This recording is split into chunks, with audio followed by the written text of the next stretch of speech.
Let me have your attention. I made the announcement earlier, but if you want a chance to make a public comment after the oral presentations are given and after the commission asks their question, there's a sign-up sheet here, a couple of rules that go along with this. Let me read those off. 3-minute time limit per speaker, 1 representative speaker per group or organization. Comments must be limited to the agenda item only, which is the ER service proposals, and also absolutely, unequivocally, no personal attacks.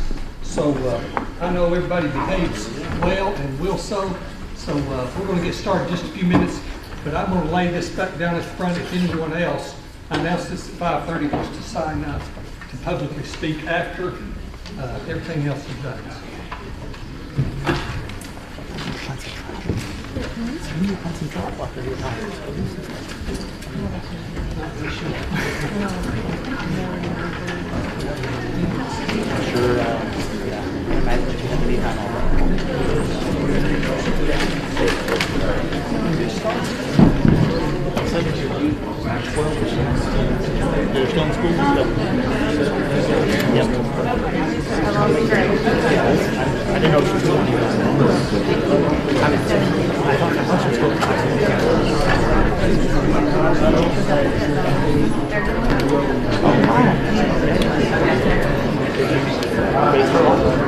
You guys are with their mom.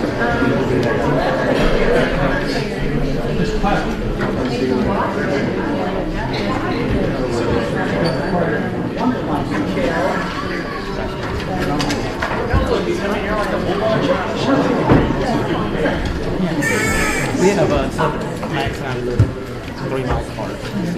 We do always the same thing. We end up like we were in Nashville together.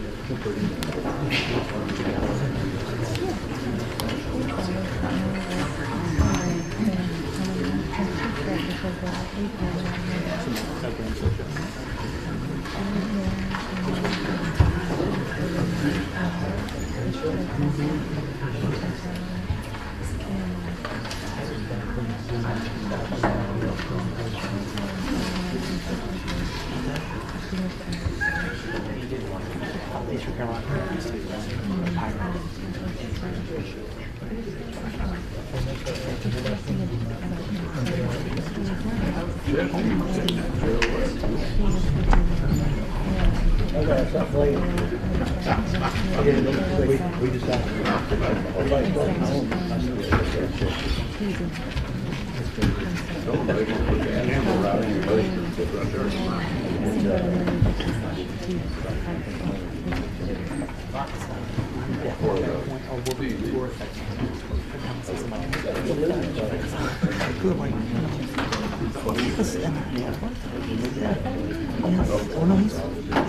We'll call this meeting to order. Everyone stand, please.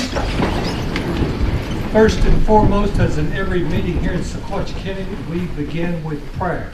I'm going to ask the brother Paul Powell, Commissioner of the 5th District, lead us in prayer. Then I'm going to ask that Jeff Barger lead us in the Pledge of Allegiance. So, Mr. Powell. Let us pray. Our gracious Heavenly Father, as we come before Thee tonight, we ask guidance in everything that we do. We pray, Lord, that You be with those present, those not able to be here. Be with the downtrodden, that they might gain lift, that they might do better. We ask, Lord, that You be with everyone here. Lead, guide, and direct us as we go through life, that we may do things, bring You glory and honor. These things we have in Thy humble name. Amen. Amen. Join me in the Pledge of Allegiance. I pledge allegiance to the flag of the United States of America and to the republic for which it stands, one nation, under God, indivisible, with liberty and justice for all. You may be seated. I want to welcome everyone tonight to a special call meeting of the Sequatchie County Commission. We have one item on the agenda. I want to thank our friends from BTC Fiber for being here and Anyone wishing to view the meeting can watch on with YouTube, so I want to welcome those friends as well. So, up first, Madam Clerk, roll call, please. Mr. Shell? Yes. Linda Lewandowski? Brian Ruling? Here. Blaine Lane? Here. James Breland? Here. Brian Walker? Here. Joyce Dodson? Here. James Wilson? Here. Jeff Barger? Here. Paul Howell? Here. Michael Hudson? Here. June Dishman? Here. Frank Silver? Here. Susie Bostick? Here. Wayne Clemens? Here. Tommy Johnson? Here. Tom Venero? Here. Jeff Mackey? Here. We have a quorum. Commissioners, in your package, you should have received the minutes from the March 17th, 2025 minutes. There's a couple of corrections. Madam Clerk, would you go over those? We caught adding the word, and also we counted our ag director out, and he was actually here, he just didn't report. So those were the only So I two. made those corrections to those two, just that he was here, just no report. And one word in the budget report was changed, so. Make a motion to approve the minutes as amended. Second. I have a motion and a second. Any questions, corrections, further deletions? Hearing none, all in favor say aye. Aye. All opposed, said minutes hereby pass. Who made the second? Sorry. Jeff, thanks.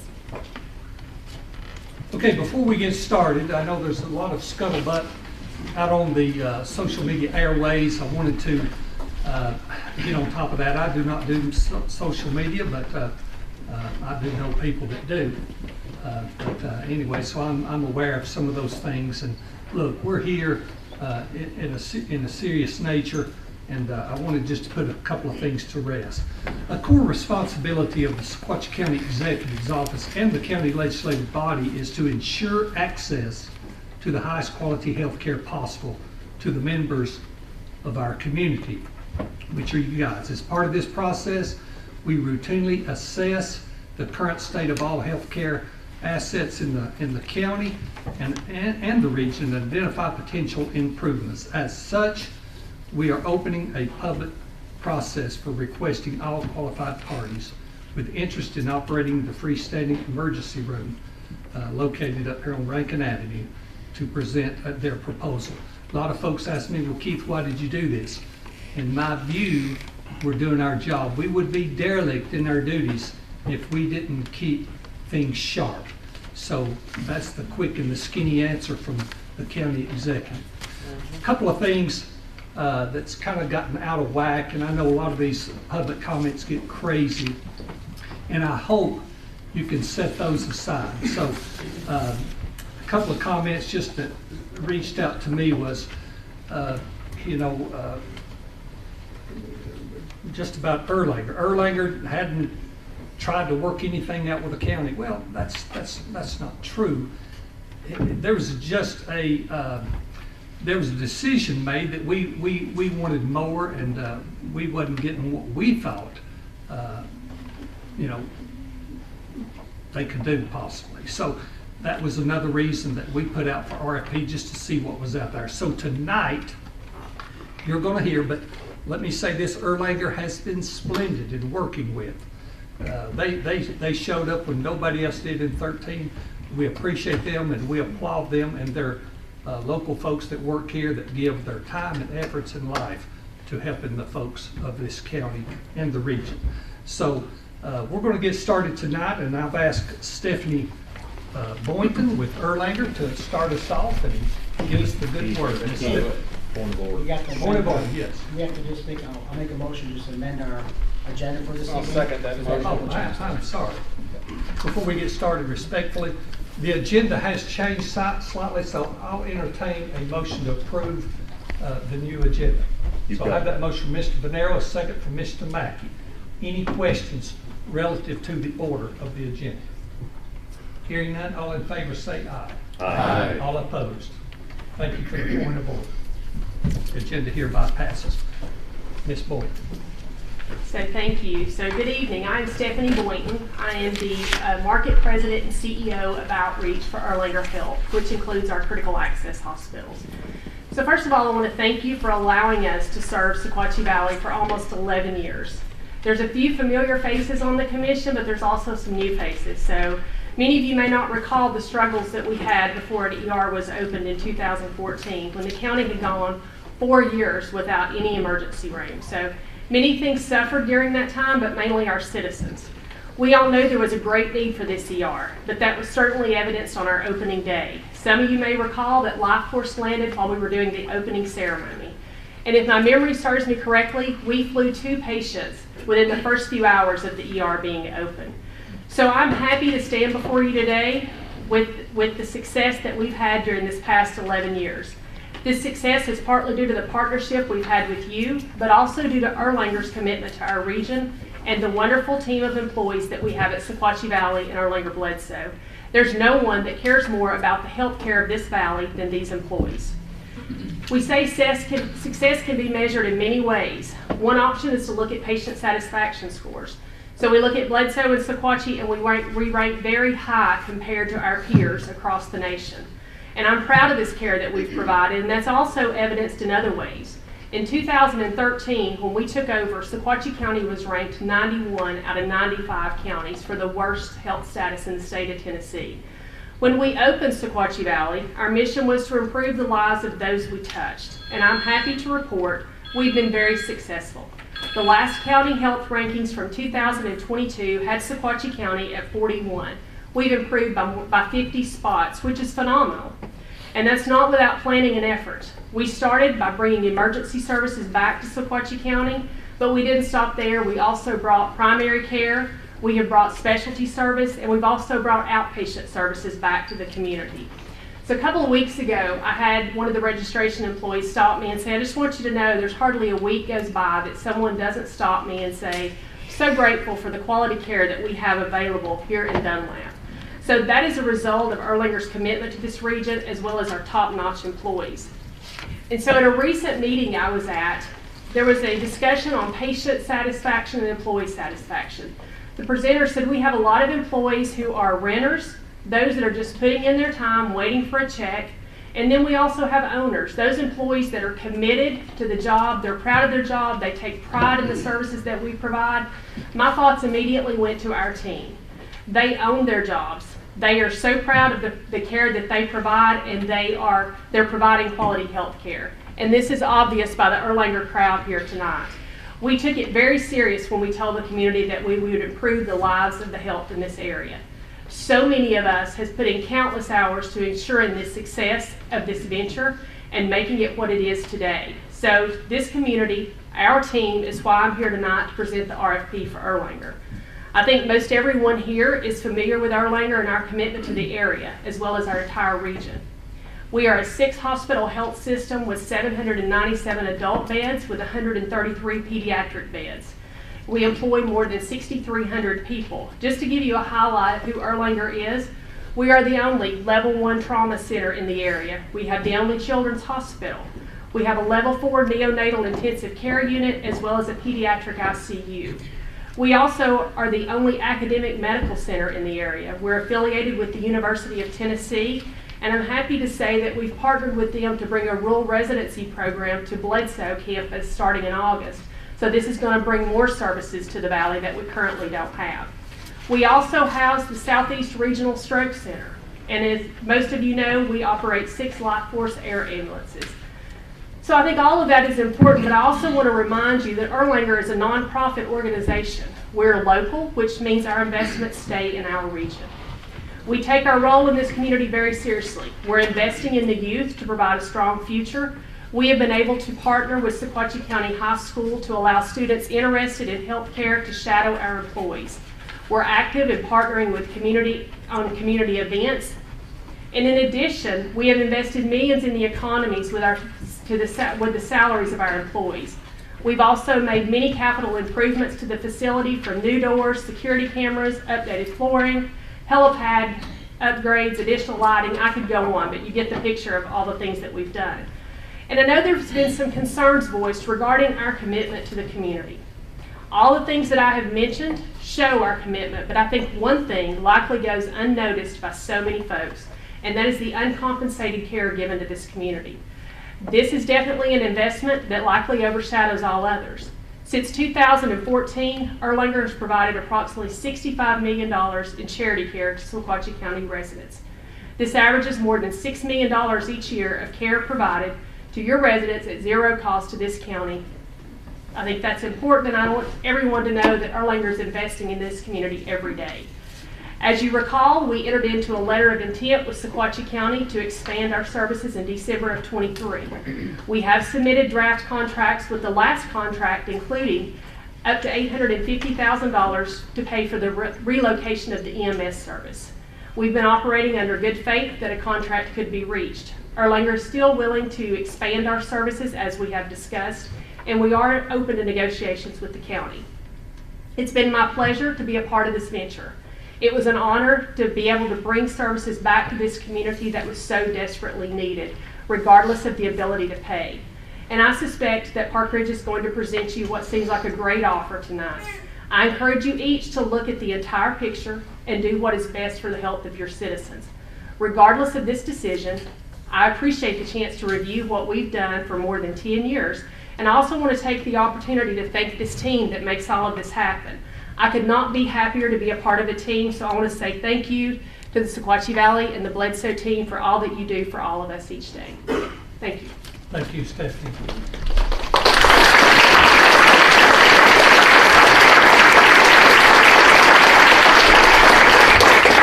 Now, we will open this up to the commission and their questions after Mr. Cosby, you present. And sir, would you come forward and introduce yourself? Thank you. I'm Chris Cosby. I'm President and CEO of Parkridge Health System. Thank you, Chairman and Commissioners, for the opportunity to be here tonight. I have several individuals here with me tonight. I have board members here. I have my board chair with me. I have my entire executive team. I have my medical staff here. I have leaders here, and I have representatives from HCA in the room. This is important to us, and we believe we're the right partner for Sequatchie County going forward. If you look on slide 2, you will see our mission is above all else committed to care and improvement of human life. We live by this mission. The patients come first. In a new employee orientation, I tell the new employees that I want you, when you see patients and you see their family members, treat them like family. Treat them how you want to be treated or how you want your family treated. Truly care like family, and this is how we operate Parkridge Health System.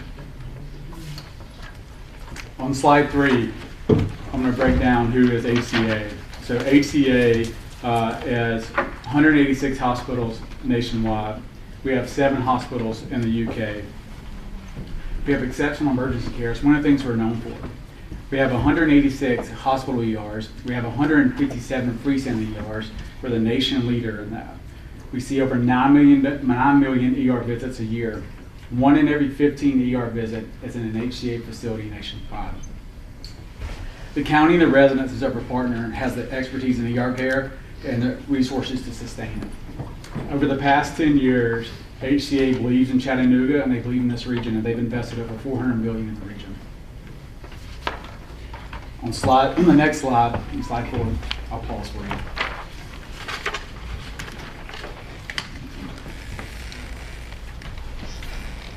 Parkridge Health System is a system of comprehensive care. We have 4 hospitals, 6 emergency rooms, and we see over 120,000 ER visits a year. In 2024, we were awarded the Blue Cross Blue Shield NetS contract. One of the factors in that decision was that we have a very comprehensive approach to care in the region. On the next slide, you will see we've been serving our region. Sorry, I'll pause for you.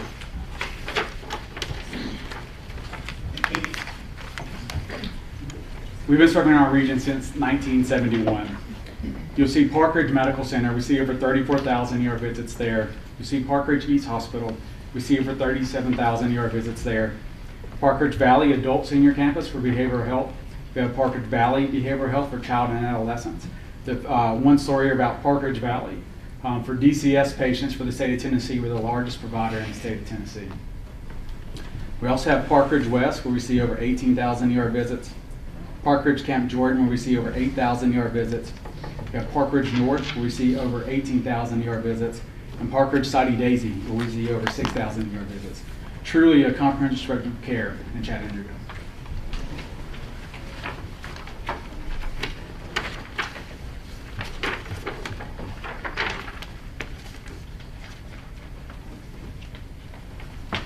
As you can see here, state-of-the-art emergency care in rural communities. This is our Soddy Daisy ER. This is our standard. The current ER in the county is in desperate need of TLC. We are fully prepared to bring our standards without asking the county to front the funds for any of it. And this is the type of partner the county deserves. Before going to the next slide, in the last 24 hours, we received a patient comment from a Soddy Daisy resident, and I think it really is relevant to this tonight. It says, living in the country is a blessing, and sometimes a curse. Medical care can be so difficult to find so close to home. Last week, the flu raged through our household, and it was a beast. 4 out of 5 of us knocked to our core. The healing process was slow, but in my case, I just kept getting worse. With no insurance, I battled alone. Fast forward to last night, I couldn't breathe, I couldn't stop coughing, I was exhausted. I went to another local hospital as my son was there for his own stuff. I sat waiting in the waiting room for 3 hours, watching people flow in and out as I sat and got worse and worse. I finally had enough and remembered the new ER in Soddy Daisy, just a short drive from home. I arrived at 7 p.m., was in a room, x-ray, labs drawn, and flu test all by 7:11. I was given meds and a breathing treatment and then placed on oxygen by 7:20. I was diagnosed, treated, and out the door by 8:20. Never in my life have I had such an amazing service. Thank you, Dr. Poore, and the entire staff. You were kind, efficient, and caring. Next, we'd like to cover financial assistance. There's been misinformation put out there that we don't provide charity care. That would be 100% false. Our policy covers patients up to 400% of the federal poverty level. When you compare that to most competitors, they're at 200% of the federal poverty level. We will never deny someone care based on their ability to pay. Interest-free payments arrangements are offered. Does not report unpaid balances to credit bureaus.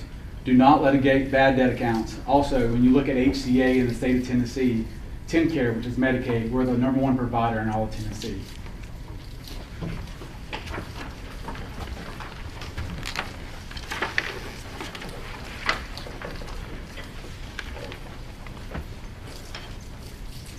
So what's our commitment to the county?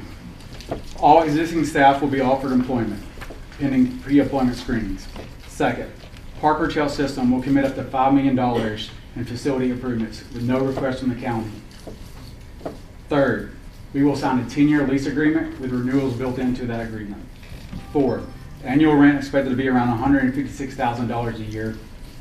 Fifth, the facility will pay approximately $37,000 in annual property and sales tax to support Sequatchie County.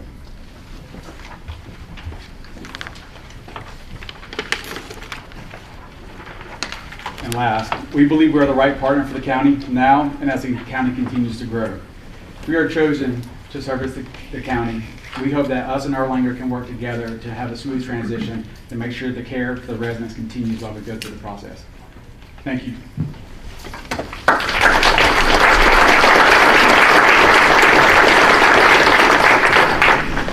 Okay, thank you both for presenting.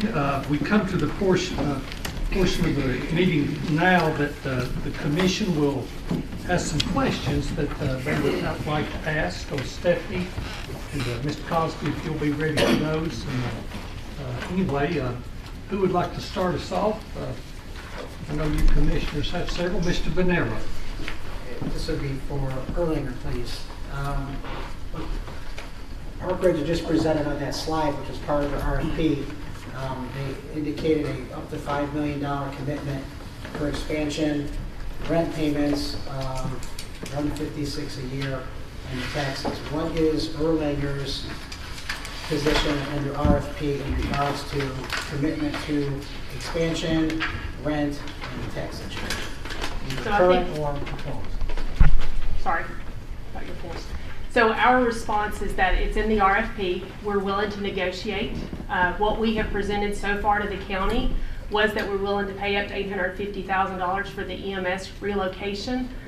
I have not gotten a counter offer back asking for any additional changes from the county regarding rent or anything like that, so we're certainly open to negotiations.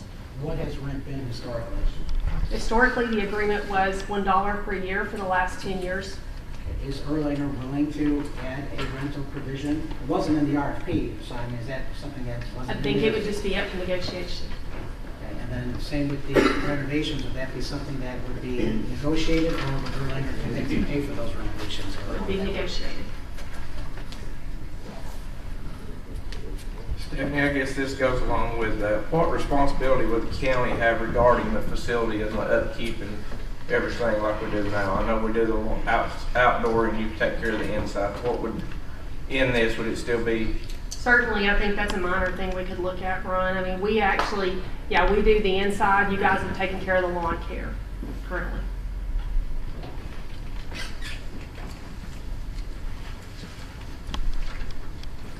One question for Parkridge.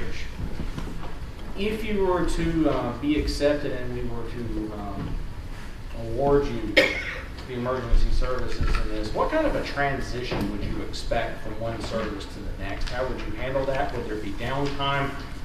And to further ask employees that are there, would they be offered continued, I believe you've answered some of this in your presentation, but would they be offered continued employment with your firm going forward? Yeah, what we're hoping is that if we are lucky enough to be awarded the RFP, is that Erlanger and us will work together on a timeline that works best for them, works best for us, and make sure the county doesn't suffer at all. That would be our intention. Yes, the employees are fully eligible to be hired. They just go through the pre-screening process to make sure everything's okay. Chris, in your RFP, I asked at this point in the questions on your RFP actually had up to $5 million for rent and taxes. Does that mean that you're not negotiating that, you're offering that in your RFP? That's our offer. So those are the actual numbers tonight. Yeah, and we will fully take care of the building, complete expanse, inside, outside. We will run it like it's a straight up department. Like we will be run like we own the building. So also, it's been a talk to everyone that I've talked to over the phone and in the past few weeks. Parkridge doesn't offer a primary care facility in their ERs. Is there any plans for any kind of additional services down here at the SVED? Yeah, that's what they got new currently. I think there's a primary care in there, a cardiologist in there. And we view it as if I don't know if they're employed or not employed by Erlanger. If they're not employed and they want to stay in the area, we're glad to help them do that. If they're employed, that would be Erlanger's decision. If they are employed and they decide to pull them, well, then we have physician partners that we would work with bringing in. So we have our own heart group. We have two primary care groups that we do income guarantees for. So when they need to grow their practice, we guarantee their incomes for the first full year to help them get to Chattanooga and the region to get started. So we would reach out to our partners and help place somebody here if that was to go down. This question for Parkridge. One thing I'd like to see in the county at some point is a bedded facility. And I know you have a commitment for expansion and renovation. Long term, would that be something you might consider? Yeah, I think, as I said earlier in the presentation, that we think we're the right partner now, and we're thinking the right partner for the future. So as the county grows, we're going to grow with the county. And if we feel like the county's growing to the ability where there's something on an inpatient level that's needed, well, then we will cross that bridge. And the county's certainly growing, and as far as expansion and a bedded facility, you may not be able to answer this at this time, but is that something you would send the bill to the county? And absolutely not. Y'all never have to pay it down. Michael, I like that question. Would Erlanger like to respond to that? I want to ask you to repeat the question if you don't mind, just to be sure I answered appropriately. For many years, this county, we had a bedded facility many years ago. That's something I would like to see moving forward in this county. And it's something I was hoping Erlanger would be able to negotiate with the county over the years. Unfortunately, it wasn't. And I felt like, maybe Erlanger was asking us to put up a substantial amount of money for something of that nature. And we have bought a lot of property around the building. Built a health department many years ago. would Erlanger consider building a bedded facility here in this county? Moving forward without putting all the cost on the county, all the, I guess, say for instance, you built a bedded facility, we pay for half, you pay for half, or whatever, you decided to leave, we'd be stuck with that cost. Is that something you're willing to look at moving forward, building a bedded facility, and considering the fact that the county has, of course, put up a lot of money over the years to purchase the property and hopes to have a larger facility at some point, a bedded facility? So let me clarify, when you say bedded facility, are you talking like a full-fledged hospital, or are you talking about observation beds like we've been Full-fledged discussing? hospital. Okay.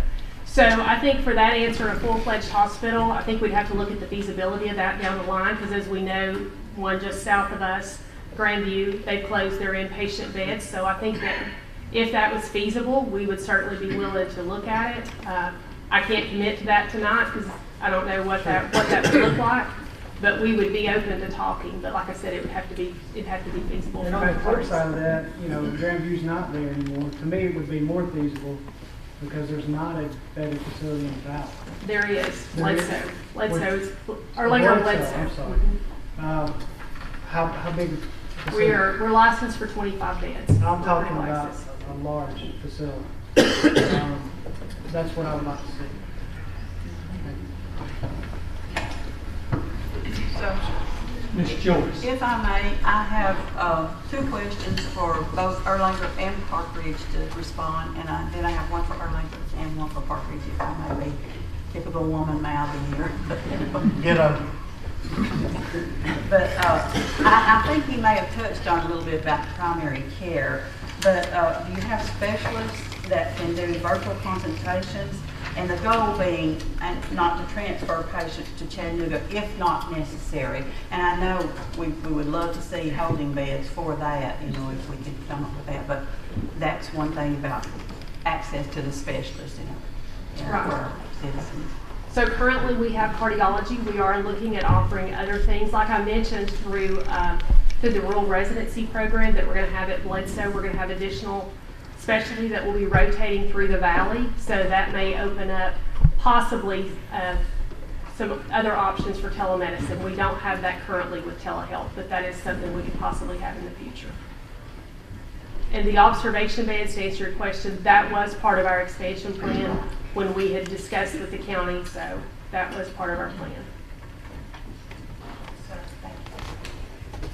The telemedicine. So yes, we have access to telemedicine through Parkridge, but HCA has a very robust telemedicine program, and so yes, you access not just our specialists, but there's something that we need to do on a different level. Like I used to be the COO for Goddard Hospital in Augusta, which is one of the top burn centers in the country, and they do telehealth for burns. So HCA has a very large platform for telehealth.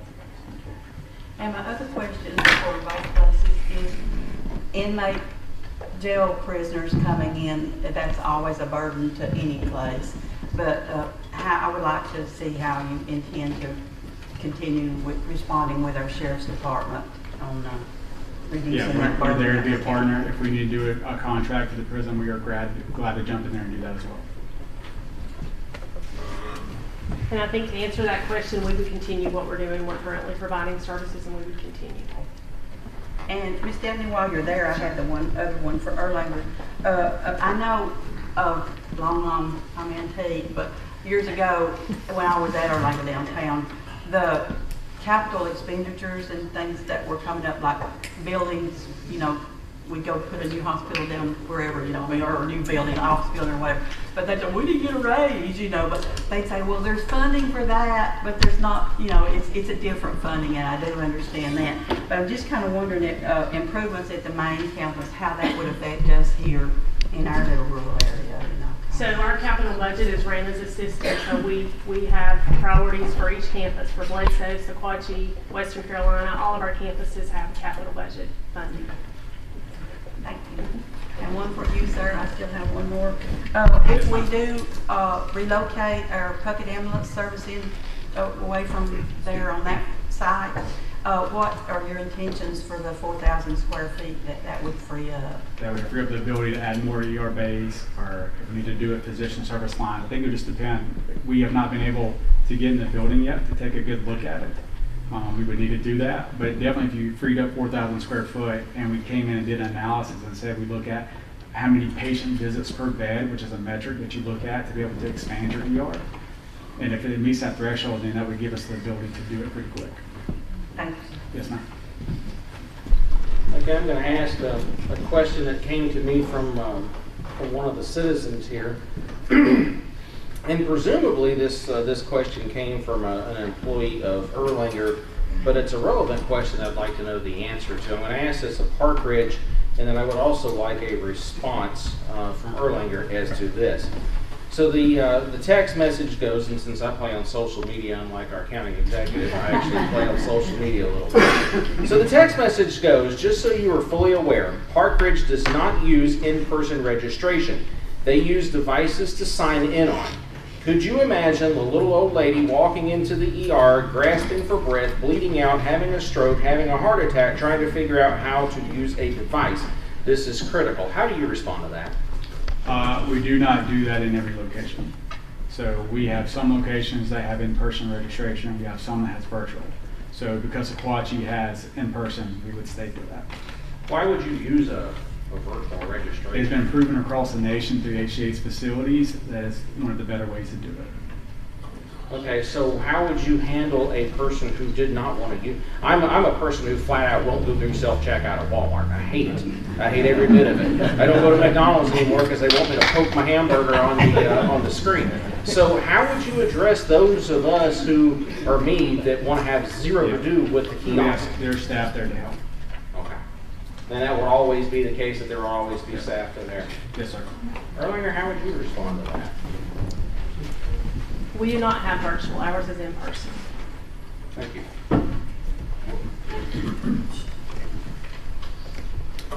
Come on, Commissioner. Mr. Silver. I'm going to change the horses on them just a little bit, okay? Please don't do that. I will. It is silver. Quick question. Actually, I've got two questions, but one of them for both of you. And that is, everything in society anymore is driven by insurance, health insurance, every type of insurance. My question really is twofold, and that is, are there any companies that you do not accept on their health insurance side? And the second part of that question is that in this county, and this is more of a statement, but in this county, about 65% of this county is insured with Blue Cross Blue Shield. I'm assuming both of you accept that. Along with that, I think the other two major companies is Cigna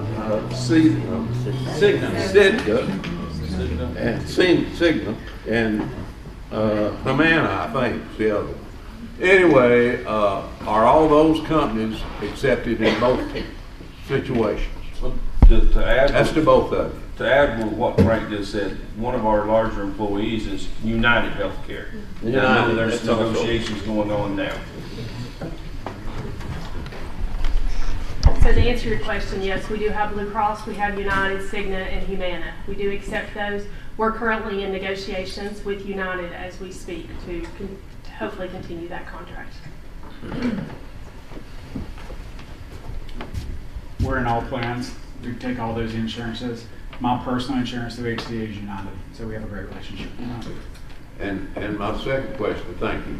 My second question had to do with your transport system.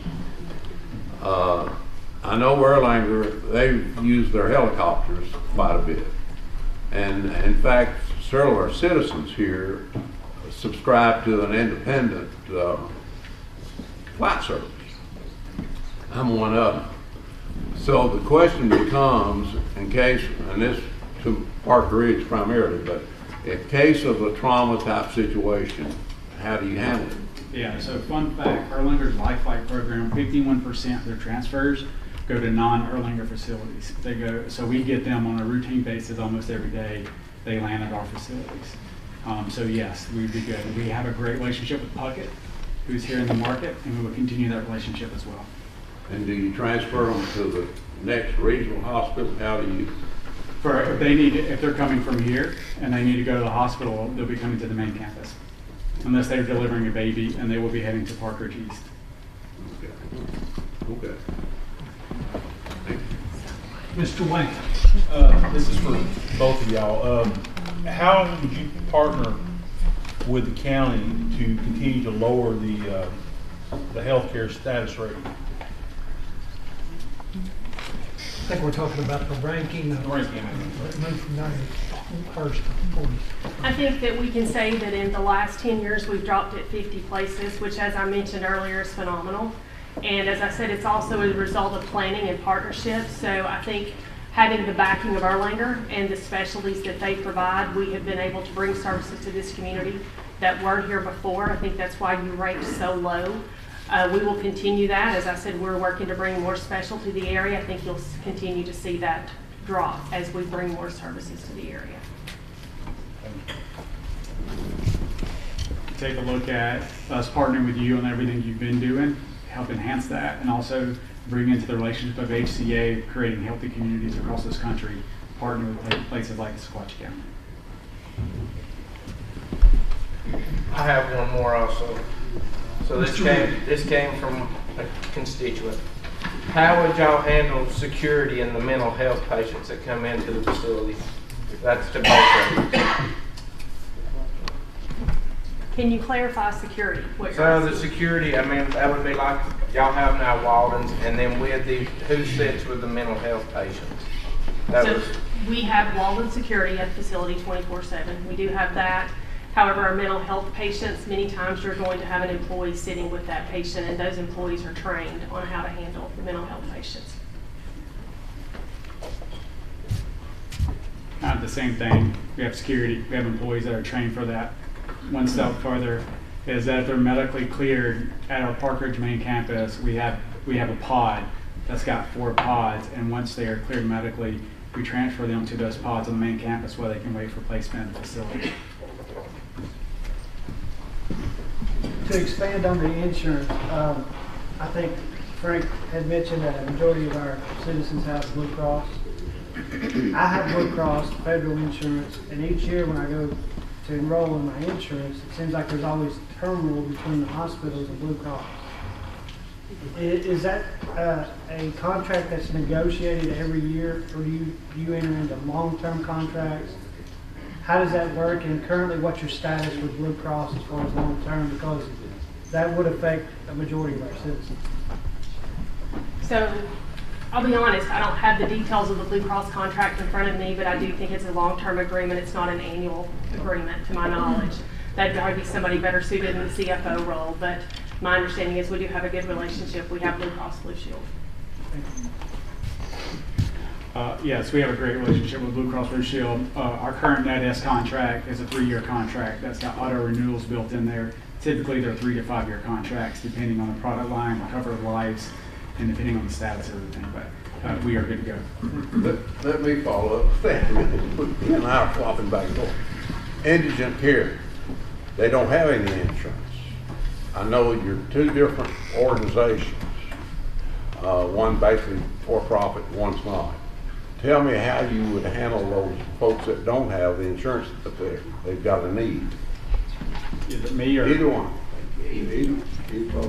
Yeah, I think the difference so I can come from this in a different way. I started my career on non-for-profit or taxes, probably what it should be called. And then I went to for-profit. They're not run any different. They're run the exact same. So we provide just as much charity care as Erlanger does. So as I stated earlier in our policy, we're not going to go after them. We're going to help them. We also have people that are employed to help people qualify for Medicaid. Sometimes they just need to be educated or they need to be directed in the right way, and we have employees that do that for us. So this is for both of you. I'm going to finally jump in. I'll let everybody else talk. Hold on just a minute. Let's let Stephanie answer the question. Okay. So in answer to your question, we certainly do not turn anyone away. Just as he said, we do the same thing. We have individuals that help folks if they need help applying for teen care. We also have charity care policies that we work with folks to get them qualified for. As I said in my presentation earlier, we've done over $6 million a year, and I said about $65 million the last 10 years. It's probably pushing closer to 70 when you think we've been here almost 11 years. So charity care has not been something that we've shied away from in Sequatchie County. Commissioner Barker. All right, so a couple of things, a couple of questions I have is, and this is for me to kind of get straight in my brain, regardless of whichever way this thing goes, right, is you kind of touched on it on primary care. There's primary care physicians in that facility today, correct? Yes. That our people are seeing today. Correct. If it went to Parkridge, I'm assuming that's why I'm clear. Those physicians are employed by Erlanger? Correct. And so what would happen if Parkridge took over that facility? I just need to understand. So if Parkridge gets the lease for that facility, we'll move our services elsewhere. So our people would have to drive someplace. We would have nowhere to house to them. continue seeing their doctor that they're used to seeing today. It's an Erlanger employee, so if we didn't have the Erlanger lease, we would likely not be able to house them there. All right. Okay, and this is actually for both of you guys. And I think most everybody, I mean, I think you guys have kind of covered on it, but in both, I think we're around, initially the paperwork I got, Parkridge was 5 years, but in your presentation now it's 10 years, right? And Erlanger, yours was 10 years. What kind of protections would you propose for the county in those contracts? And this for both of you, and you can go at the same time if you want. Yeah, when we went back and communicated with our legal team, it has to be a 10-year lease. For us committing up to $5 million, we need a 10-year lease, and there will be no out clause. We will honor the full 10-year lease, and we also will build in renewals to it. So what we proposed was a 15-year lease with a option to renew for additional 10 years. And the options, or the outs as you refer to those, were listed. If either of us default on either of those, there is an out for that. And also if there is something that jeopardizes our financial status, as you know, we're a critical access hospital, we ask for an out for that if we no longer cease to exist as critical access. And one final, and this is more a general question, and this to both of you again, is what does healthcare mean to you guys, both of you? I mean, we've talked a lot about bottom lines, and I understand business-wise, and I understand financial side of it, but there's a human side of it too, right? And we are talking about people's lives. And so what does healthcare mean to you guys? At the end of the day, I got to be able to look myself in the mirror and lay my head down at night knowing that I didn't do something to cause harm to a patient. That's decisions I make. That's decisions my team makes. So I feel like we should treat people how we want our family treated. I have experienced that my mom had a really bad outcome. And so that drives me every day to make sure that I make the right decisions, that patients get the care they deserve, and treat them like family. So I've been in healthcare for almost 28 years now. So what it means to me is really the folks in this room. They are the healthcare of this community. There is no one here, as I mentioned earlier, that cares more about the Sequatchie Valley than these employees. As I said, they're owners of it. They have pride and they take the quality that they provide to the utmost importance. Those are the folks you see at church, you see them in the grocery store. Those are the folks that are going to do everything they can when you walk in that ER. We've had countless folks reach out to us and say, please don't let them run Erlanger out of the ER. So I think what we've done for this community is what healthcare is to me. We brought it back when no one else was interested. I remember the call that I got probably, almost 14 years ago now, saying, hey, they pulled out. They closed North Valley. We have no healthcare. What can Erlanger do? So we were the only ones that came to the table. So healthcare to Erlanger is not just in Chattanooga, it's to this entire region. And I think we've proven what healthcare is to us by what we've done the last 10 years. And as I said to all the employees, again, we hold our head high. We're very proud of what we've done here the last 10 years. And again, I am very proud of this team, and I think that is what healthcare is to me, is bringing it back to your community.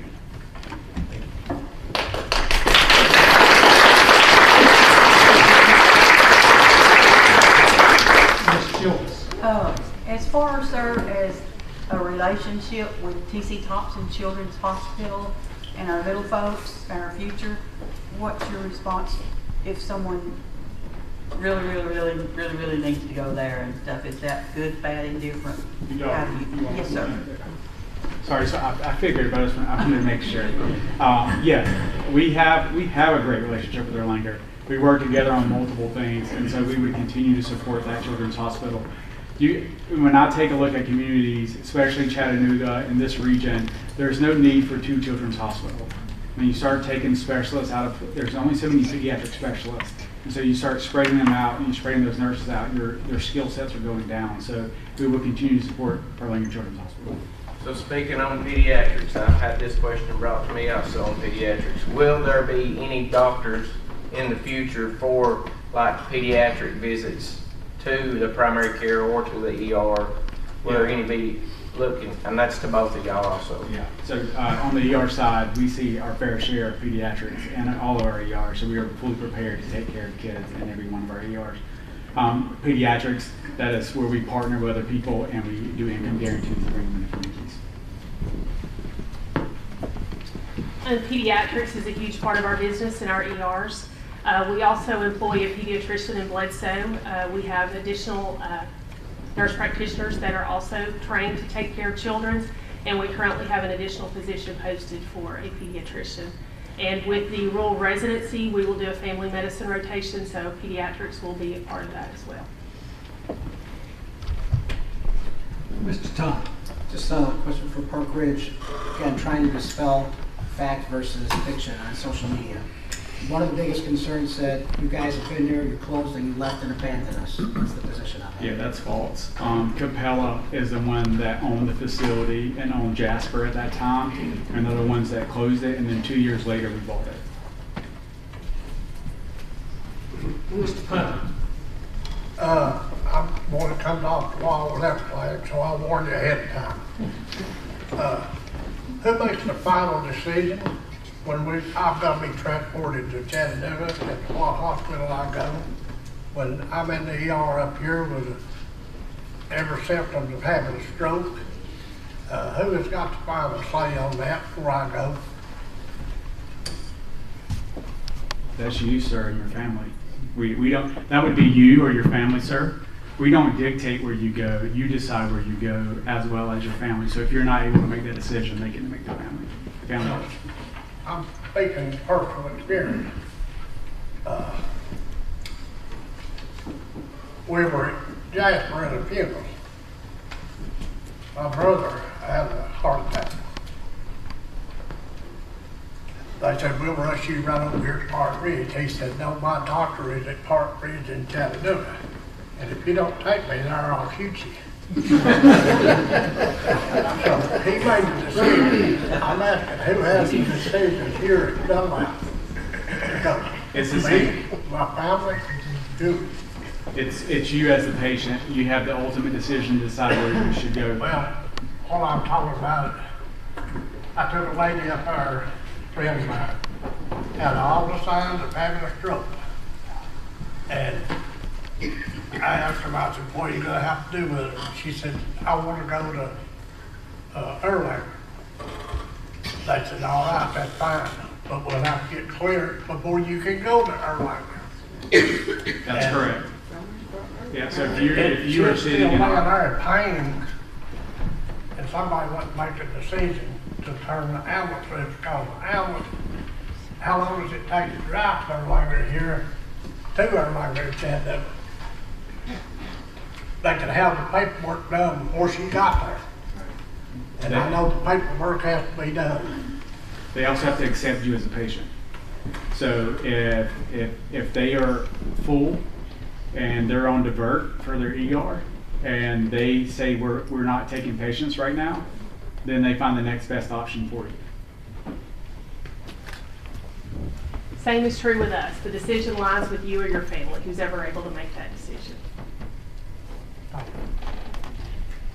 In the RFP, there were a couple of questions on here. One, a detailed description of the financial arrangements you propose. And this is going to be directed more towards Erlanger because I got the answer I was looking for in a generalized sense from the Parkridge within their proposal. But a detailed description of the financial arrangements you proposed and your commitment to invest capital in physical plant improvements. And the response I got from Erlanger was we will negotiate. I'm going to say this, and and I realize this may be an elephant in the room, but we've been down the negotiation path twice now with Erlanger in the past, and both one for a 30 or so bed hospital that was going to be built where the current Carlisle project is going for a $33 million project that ended, in my mind, ended in a disaster because it came out with with an out clause within that for Erlanger that was for market condition changes, which to me means if we want to leave in 180 days, we can. The county was going to finance that. We also had a similar situation, although only a 10% of the money, meaning about $3 million versus $33, for the moving of the ambulance service out of the current position, the current 4,000 square feet that they're in the emergency room, and then enlarging your footprint within the emergency room. So my question becomes, you say you want to negotiate that, but I was looking more for concrete information on a request on this RFP. That's what I was looking for, is to have a little bit more of a concrete presentation. Now I realize that there's only so concrete we can get in a simple RFP, but from Parkridge I got numbers. I got how much they wanted to commit to it, what they wanted to pay for rent, what they wanted to do for here, and how long the lease was going to be for, and for the numbers to go with that. I've gotten no such commitment on that from Erlanger. Why? So I think to answer your question, let me go back and address the first part of your question, the hospital, $33 million. I would like to recall that was many years ago. That's been several administrations ago with Erlanger. So the parties that made that decision are no longer the parties that make decisions now. So I think that is in the past, and unfortunately it did not come to fruition as we had all hoped, and that is unfortunate. But to answer your question today, we did enter into a letter of intent with all of you in December of 23. And that letter of intent was to negotiate a contract. And what we have done, we've submitted 3 different drafts, and I have not, to be honest, I've not seen anything come back in negotiations. So that's why we said we are open to negotiations. We have put out options, but we've not had anything countered back saying what the county would like to see from us. So as I said, we've continued to negotiate in good faith, and we're waiting on the county to tell us what you wanted. When again, I think we accepted most changes that was made in the contract that was submitted, I think August the 29th was the last draft contract. The changes that were made, the red lines, I think we accepted all those with the exception of the one on the critical access designation. And so we're waiting. That's why our proposal is phrased as it is, that we are willing to negotiate. We thought we've been good partners. We've done everything we said we would do throughout this 10 years, and so we are willing to negotiate what's best feasible for both parties. Well, I agree with that about what's been done in the past, but the whole thing for me, I've been here 14 years, we need more services. Our county is drastically different than it was 14 years ago. So all the discussions over the last year have been about expansion, about doing things. Some of the proposals I've gotten in the past, there's never been solid numbers. The whole intent of an RFP is for us to be able to get this and then actually make an intelligent decision. When I have one side giving me concrete numbers and another side saying it'll be negotiated, that's a very difficult position to make a decision unless you're simply asking a decision be made on what's been done in the past and the goodwill. If that's the position, then that's it. But the RFP asked for numbers, and they provided numbers, and ours are still in negotiation. How would you, sitting in my chair as commissioner, make the comparison about one side? I don't think it's fair for me to answer how I would answer your question. The decision lies with you. You know what Erlanger has done. I think in the RFP, we did put in there what investments we've made as far as, well, I think it's roughly over close to $8 million that we invest in each year. And I don't have a number on the capital improvements. Like I said, that's quite a long list of what we've done the last 10 years. But again, when we entered into a letter of intent, we were expecting kind of a, typically when I think of negotiation, if I offer you $1 and you want $2, we go back, we have options to look at. I've not seen anything from the county at this point.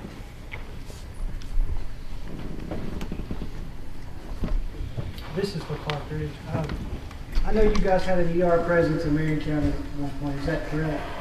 Do you still have that presence there now? Is that a mental hospital now? Or? No, it's an ER, okay. Outpatient imaging, and outpatient lab.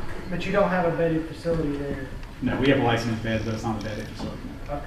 So this would be your second ER facility in Sequatchie County if you get this bid? Sequatchie Valley. Sequatchie in the valley. Sorry. Yeah. And then moving forward, again, I'll hit on this again one more time before I say you will look at potentially expanding that budget. So. Yeah, it's going to be all about the growth of the county, okay. And does it make sense? And then we would come to the table with the plan at that point. Okay. Commissioner Tommy Johnson. This question for really both of you. Stephanie, I'll address you first. I do want to say thank you to Erlanger. Y'all been good partners, I will say that. How many current employees do we have at Sequatchie County Erlanger campus currently? 43. 43. What's the average tenure of your 43 people in service date? I don't have that exact, but we've got some long-term employees that have been with us quite some time. We have some employees that were with us before we opened Sequatchie Valley at other campuses that came there. So we have quite a long tenure, but I don't have that exact. Understood. Second part of the question for you, Ms. Stephanie. Does Erlanger offer retirement to the employees? We have a retirement plan that is like a 403B. So, and there was a pension plan that existed some time ago, and I'm not sure if any of the current employees are on that. I don't think that's for that. Thank you very much. To Parkridge. If this were to go to Parkridge and Parkridge becomes the partner with Sequatchie County, you've already said in your proposal that you'll be willing to look at hiring all the employees, providing they pass their verification background checks. Understood. What kind of benefits package does Parkridge offer employees? So, to me, we look at some of the best benefits in the region. Of course, we have health insurance and all that different stuff. We have tuition reimbursement. We pay for nursing school for those who need to go to nursing school. But I'll touch on your retirement questions. I've seen you go in there a lot. That's okay? Yes. So, the ability for the employees, their years of service, that's something we could take a look at in the employment process. However, if you look at we have 401k, and we match anywhere from 3 to 9%, depending on years of service. Which is most people in this country are only matching 2 to 3% right now. You can get up to 9% depending on your year of service. So, third part of the question to both of you. Parkridge, where does your pay average out in the median income in healthcare? That's kind of hard because there's different levels for different skill sets. I would tell you we've recently, in the past year, have done over $9 million in salary increases to make sure we remain competitive. We are competitive right now with Erlanger. Are you in the 50th percentile in healthcare? Are you 70% percentile? That's a hard question to answer because that's not how we look at it, but yeah. Ms. Stephanie?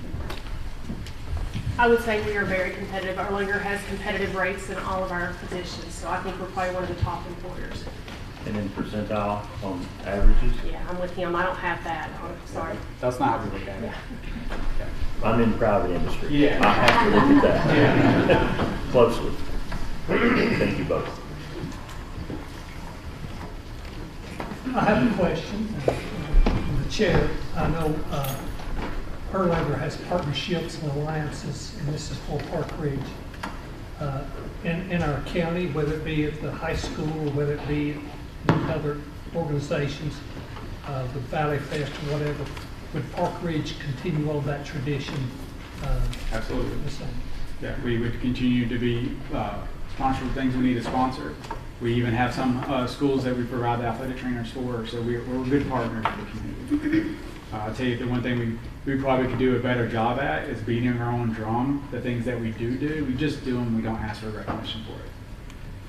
And Stephanie, I want you to remind some folks of some of those alliances that you guys have here, specifically with our young nurses, here at the high school and different things. Because I think Sure. that's important. It is very important, and as he mentioned, we also have a tuition reimbursement, so we work with the staff when they come on board with us if they want to grow their education, but we take it a step further and have had a great partnership with Sequatchie County High School. We've had several students come to the ER. They shadow our folks, gives them a chance to know if it's something they want to go into. So kind of going back to that grow your own, so we're looking at that from the lab, radiology, nurses, all those areas. So I think that's been a great program. Just a comment, I know I pulled up the Sunday paper this past Sunday, and there's a lot of help wanted signs for healthcare folks. So much needed need, not just in our county, but the whole entire region. So, you know, we're looking at we need to do that, you know, is in much need. So, anyone else? Can Mr. Wayne. This is Parkridge. If you have plans of dropping the staff levels if you acquire the ER here, or keeping it the same? Yeah, we would look at what's doing right now, and we would staff it based on the volume. So the staff that's right now, I would anticipate Erlanger looks at the same stuff we do with staffing, so it should stay the same. Yes, Parker. Yes, I'm sorry. Ms. Stephanie spoke a little bit about what she does. Oh, this is for Parkridge. She spoke a little bit about what she does for Sequatchie County Schools. Can you expand on the programs Parkridge has with some of the surrounding educational institutions here in Chattanooga? Yeah, it's several things. You know, we have athletic trainers that we pay for some of the high schools. We also have an excellent relationship with UTC, Chat State on the nursing programs. I think one thing that I need to make sure that this is mentioned, because we're talking about nursing, we're talking about healthcare field, is during the pandemic, HCA recognized that there was a shortage of nurses, and not just a shortage of nurses, a shortage of nursing schools. So they bought Galen School of Nursing, and they've now expanded to, I believe it's 20 plus campuses throughout the country. They're on pace to be the largest producer of nurses in the country, I think, in the next 2 to 3 years. And I think there's three things in the county that's important: education, healthcare, and roads. And I would hope that, you know, should Parkridge get this this bid and partner up with the community, that they would be very involved with the hospital. Absolutely. Yes, Mr. Panera. For Parkridge, your RFP did say that you commit up to $5 million, minimum $2.5 million for capital improvements. I know you haven't had a chance to tour the ER, but what do you envision, or what things do you feel you have at your other facilities that you would spend that $2.5 to $5 million on? I think we need to understand the capabilities, how old are the machines, are they state of the art, because the rest of our facilities are, so this is not, we need to bring it up to that standard. Again, getting in the building and understanding the condition of the building and the age of the equipment, who owns the equipment, because I know there's a debate of this county owns some equipment, does Erlanger own some equipment, getting in there and understanding that, how old it is, that's why the number is, it's a 2.5 up to 5 million. That's why there's a range, because we just don't understand how the equipment ages yet. And then how did you come up with the $156,000 a year as opposed to any other? Yeah, so our real estate firm took a look at it. That's estimated. We would need to do an F&V after we get in the building and understand the entire scope of the building, and then we can give you a concrete number. But after, based on the knowledge that we do have of the building, they feel pretty confident in that number. One more question, and this is actually for both of you again. I know we've kind of pounded down the road on the finance side of it and things like that, but really vision-wise, right? And Stephanie, we do appreciate Erlanger getting us from 91 to 41, I think it is. But what will it take to improve Sequatchie County's health even further? Get us into the 30s or get us into the 20s? And from a vision-wise, I'd like to hear from both of you, like what you see Sequatchie County might need to improve that number even more? Yeah, I think it's continue to expand the services, right? As the community grows, expand the services. Making sure we're partnering with the schools and partners with the county to offer programs that educate people. I also think, when you take a step back and you look at what Parkridge has done in the past 3 to 5 years, we've really started growing. And I think being a partner of that with us will allow you to grab onto that investments that we've been putting, over $400 million in the past 10 years, and putting that back into this county this time. I'm not saying $40 million is going to the county, but being part of that, I think will help improve your scores as well. Okay. Stephanie? So I think also, like I said earlier, bringing additional services is going to help. As we talked about, if we were expanding, we were looking to increase the outpatient services here, in addition to provide some observation beds. I think all that will help. And I want to go back and clarify something earlier, I think that Ms. Dodson asked.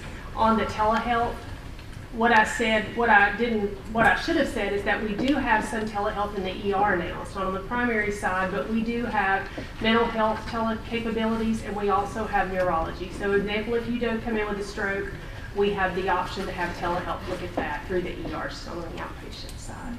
So, we'll just clarify that. Thank you. Any other questions from the commissioners?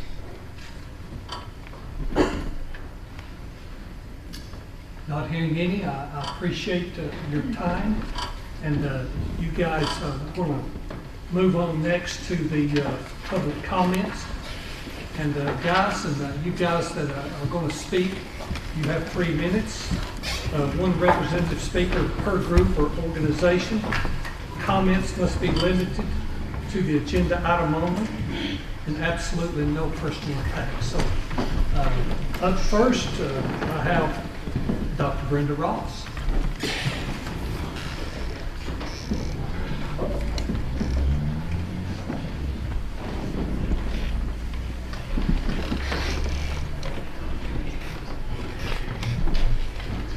Dr. Ross, respectfully, 3 minutes, please. All right. I recognize a lot of faces because there's a lot of y'all in this room that our team has had the opportunity to take care of over the years. I can't tell you about money. That's not my problem. And whoever gets this deal, I hope it's not all about money. But what I can tell you is when you walk in that ER, you are treated like you're a part of our family. I see people in the waiting room sometime before the nurses even get to them, because if the nurses are tied up, we just do what we got to do to take care of people. I can't make any promises that we would do anything different, but I have been in this valley for 20 plus years, from Sequatchie down to Jasper to South Pittsburgh. So I've worked the valley and I know the people well. We are not a big city. We're a rural people. We take care of each other. And all I can say is if you keep us here, our team will continue to do what we've done. And I dare say there's people in this building tonight that if Erlanger Sequatchie had not been here, they may not have been here or may not have had a good outcome. So I ask y'all to remember, everything in life is not about money. You can't survive if you can't pay the bills, but we're never going to let that be our driving force. Our driving force is to do the right thing and treat people like family and use all the skills that God's blessed us with and we've worked to hone all these years. So I appreciate you letting me comment, and we just say a prayer that God wants us to stay. Thank you.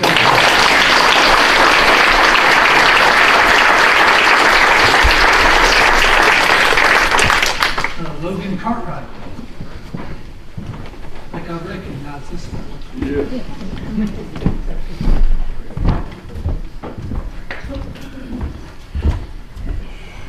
I'm Logan Cartwright, and I would like to give my opinion about Erlanger.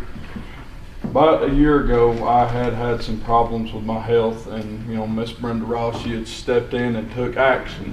When I had myocarditis, my dad was home that night, and we just got done working on the car. I'm not going to go too much into detail about it, but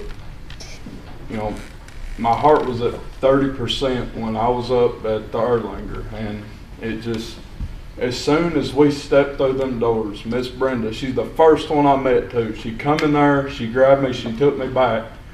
And it just, like she said, we're family here. We got to be family in this little county because it's expanded. There's no doubt about it. And she come in, she grabbed me, she put me, put some sodium in me, some all that good stuff, and she got me settled right then and there. Her team, there's like 4 of them in that room, got me good, got me ready to go, and I have no complaints about Miss Brenda, and it's just amazing. And like she said, if she, some of y'all may have had a past with Miss Brenda. If she wasn't here, if the ER wasn't here, what would we do? I mean, some of us might not have been here if it wasn't for that ER.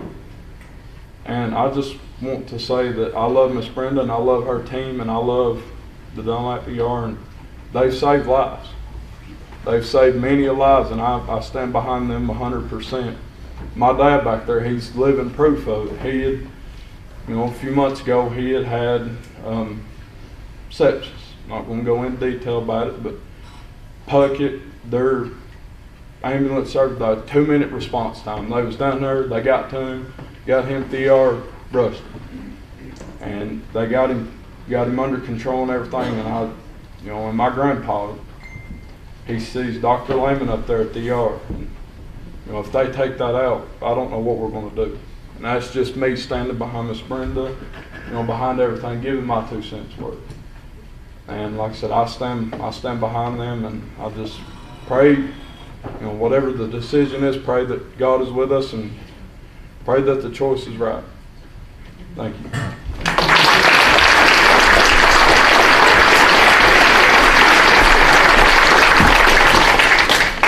Ms. Catherine Price.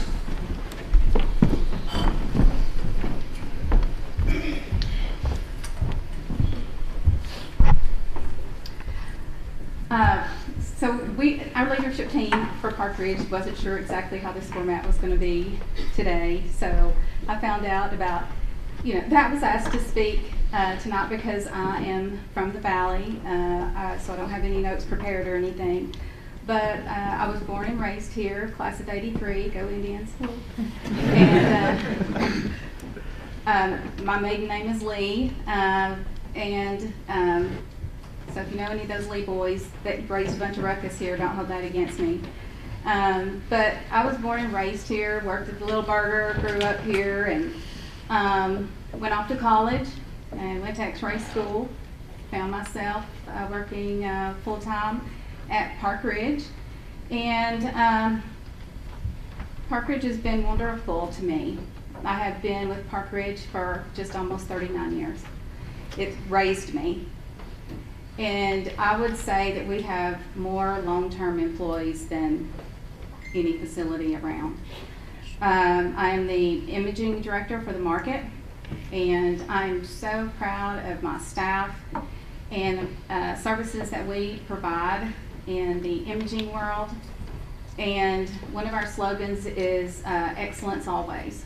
And I can promise you, if you come to Parkridge, you will be treated like family. Whenever I talk with my staff, I say, when you look at somebody, they're not just a patient, you should see your mother's face. You should see your brother's face or your father's face. And I'm very, very proud of the staff that we have. They are so caring. And just the services that we have 6 emergency rooms that have imaging services, and I'm talking top of the line imaging services. We put our money where our mouth is, and not everything is about money, but you need good things to take good care of patients. And I just want to say that my mom lives here. You know my mom, Keith. She comes in to talk to you regularly. And I still have 2 brothers that still live here in the city, and everybody goes to Parkridge. Parkridge is my family, and I couldn't ask for a more dedicated leadership team. They're our great partners. We see our leaders every day. They round with us, they check on us. Me as a leader, I round to all of my ERs regularly. Parkridge West, Camp Jordan, Parkridge North, Parkridge Medical Center, Parkridge East, and Parkridge West, and was that 3? We would love the honor to take care of the folks here in the valley. Thank you. Thank you, Ms.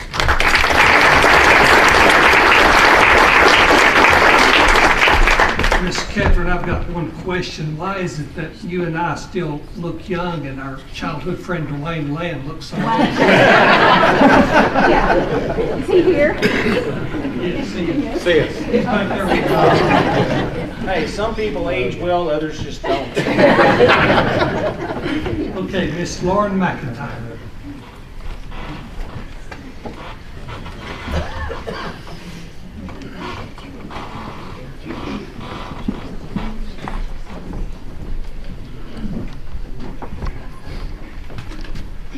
Hi, my name is Lauren McIntyre, and I'm a registered nurse, and I teach at Sequatchie County High School, and I teach health science.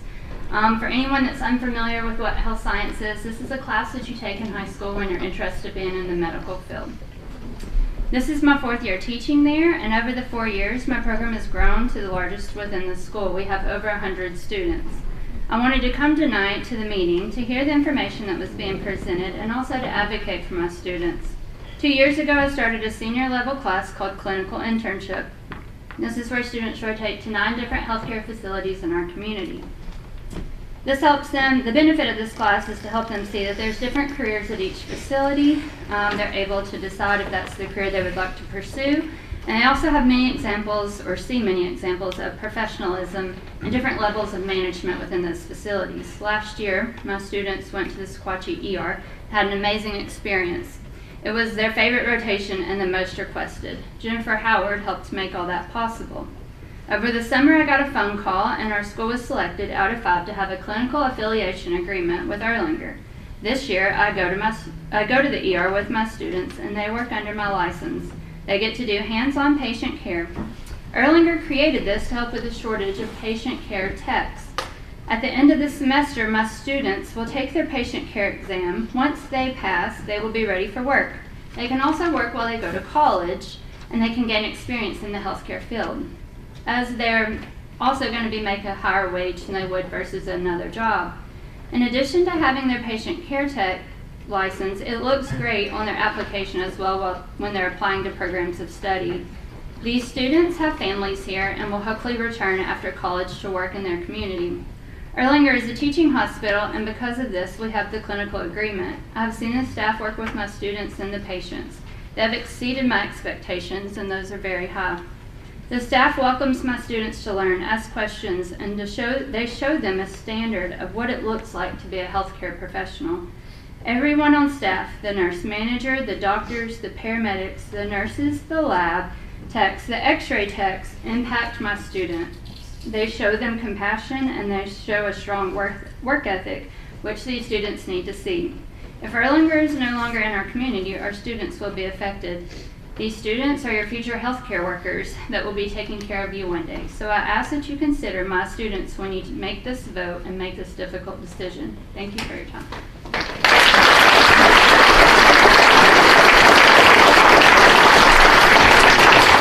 Thank you, Ms. McIntyre. Mr. George Menace.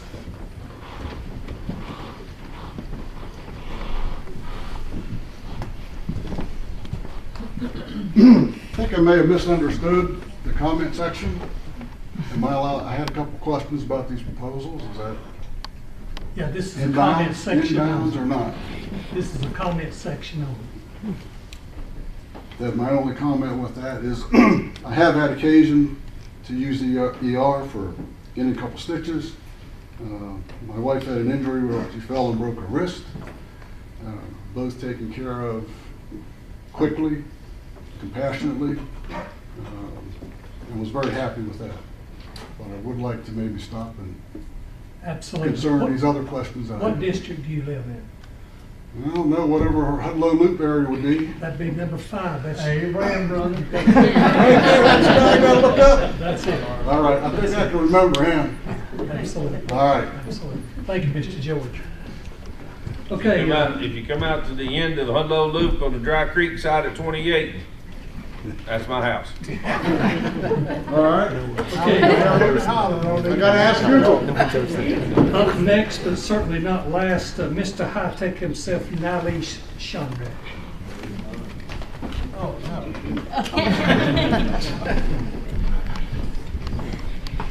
Our good friend. Good evening, everyone, and good evening, commissioners.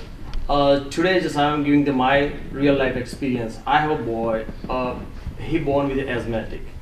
I've been in several times to go to the ER, and this ER facility is excellent. And sometimes I feel like I cannot make it to Chattanooga with him. So thanks to all the nurses, all the medical staff, which help us to now he's in a middle school. So thanks. That's I just give my personal experience share with you. Thank you so much. Thank you.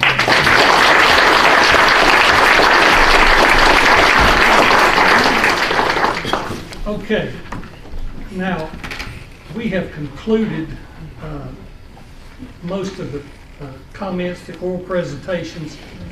What I am going to recommend to the commission, and I'll need a motion for this in a second, is to do a recess to executive session in the little courtroom.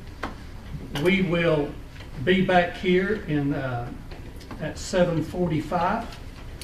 We need to go in executive session with our attorney and our consultant, Terry Johnson, and we'll come back and let you know what's going on after tonight. And we'll have the schedule for you. Shouldn't take long to do. But we need to meet with our attorney and our consultant and the rest of the commission. So I'll entertain a motion. I have a motion from Mr. Jimbo and a second from Tommy Johnson. All in favor say aye. Aye. All opposed? Hearing none, we stand in recess. So if you need to use the restroom, downstairs, upstairs, right here. I've got a water fountain. Nisha's here to assist if you need whatever, but we'll see you back at 7:45.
need to get Joey doctor up here.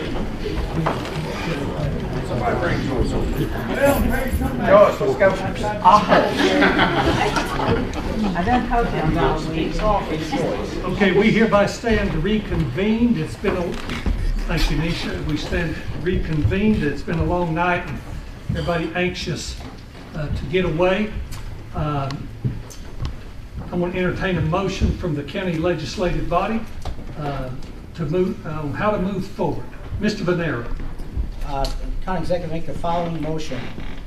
Based on the oral presentations and questions asked and answered here tonight, I believe a motion, Mr. Executive, to give authority to the county executive to enter into negotiations on contracted leases with both Erlanger and Parkridge, the presenters tonight, incorporating the terms as they presented, and then we'd ask that the contract be provided by April 10th, so we can have something to look at paper and actually see what was provided, terms to paper, and then review by April 10th, and then we can, whatever date you set the next meeting at, we'd have those to review in a timely fashion. Second. I have a motion and a second. Any questions, commissioners, or comments relative to this? And this would be predicated on getting the contracts and us reviewing them and meeting on April 17th. April the 17th, a special call meeting would be called. I know it's been indicated by me, by both parties, that they want to get this up and down, Parkridge and Erlanger. Respectful of that, we will adhere to that request. So we've got a lot of work to do in a short time to get there. So I know 10 days is a little bit to get up and go, but I think we're here and that's what we asked for. So any other comments? I did hit one as I came back through the door. That's what I was doing. But future plans for preventative medicine options / programs, procedural care options here instead of having to go to Chattanooga. This is like for our mammograms or colonoscopies. Does anybody want to jump on that before we go? That I just they didn't realize they did this. And then hold it in the motion, please. I'm sorry. That wasn't important. I will answer your question, but then can I ask a question to clarify something? Sure. Back in, please. Okay, thank you. You asked about that 4,000 square feet and what we could do with it. So if you look at our West Campus in Jasper, we just put the state-of-the-art mammo there. So we have the best mammo machines in the region. Put them up against anybody. So we would take a step back, look at that 4,000 square feet, and what is the best use of it. Coming on April 17th, will there be question and answers, or basically you're going to? No. But okay, thank you. So to answer your question, we too have state-of-the-art mammography equipment currently at Bledsoe. And with our expansion plans, one of the plans was to put mammography at Sequatchie Valley as well. And also, I think you mentioned colonoscopies for screenings. Our plan, one of our future plans with the rural residency, the goal is to eventually be able to offer that possibly at the Bledsoe campus in the valley. Thank you. We have a motion and a second on the floor. Any further comments relative to that? Sorry. All right, Joyce. Okay. All in favor of that motion? I'm sorry, Mr. Johnson. I would ask for a roll call, please. Roll call vote. Madam Clerk, roll call on that motion. Okay, Chester Shell. Yes. Ryan Ruin. Yes. Blaine Lane. Yes. James Breland. Yes. Brian Walker. Yes. Joyce Dodson. Yes. James Wilson. Yes. Jeff Barger. Yes. Paul Powell. Yes. Michael Hudson. Yes. Jim Dishman. Yes. Frank Silver. Yes. Susie Bostic. Yes. Wayne Clemens. Yes. Tommy Johnson. Yes. Tom Venero. Yes. Jeff Mackey. Yes. Thank you much. Motion unanimously passes. Respectively of both Erlanger and Parkridge, I'll be available 24/7 with Counselor Jennifer Mitchell and Consultant Terry Johnson. Maybe not 24/7. Anyway, we really appreciate both, I'm going to call it cream of the crops in our region, showing up and showing interest in our wonderful community. And thank you for everybody for showing up. Any last announcement? Mr. Bonero first. Just as the chairman pro tem, what I want to say is the presentations, thank you for the passion presentations. We need that. This is our job. But I want to remind the public and everyone here that anyone that's not here, including on social media, this position is us. We put ourselves in a position to make these decisions. But at the end of the day, when myself or Commissioner Mackey vote for the 9th District, that's not a vote Tom Venero's opinion or Jeff Mackey's opinion. We are going to go out in our community. We're going to poll. We've already done that to some degree, but we didn't have the full information. Now we're going to bring the facts out to our community and ask our constituents. I would ask every commissioner here to do the same. Don't come in and just say, I'm voting based on what I heard tonight. That's not going to be enough, because it's not what I vote for. It's what my community votes for. So when I and Mr. Mackey tender our vote, it's going to be because our 9th District wanted that vote to be for this community. It's not going to be what I already think. I think that's important, because a lot of times we're in social media, this commissioner better do this commissioner needs to hear that. It's not just the commissioners hearing it, it's our entire community hearing it, and then telling us to deliver that message. So I have everybody go out and talk to people. Don't make the decision, don't put it on yourself. Talk to your constituents. Well said. Mr. Shield. That's something, he took my words out of my mouth. Golly. Is that possible? Well, it happened.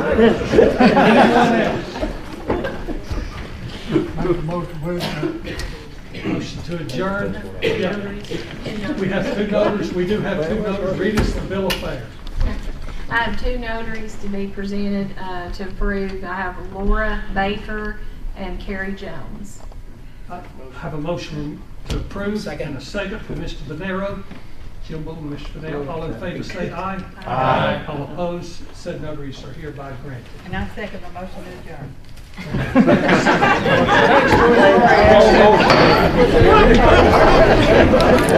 Almost there.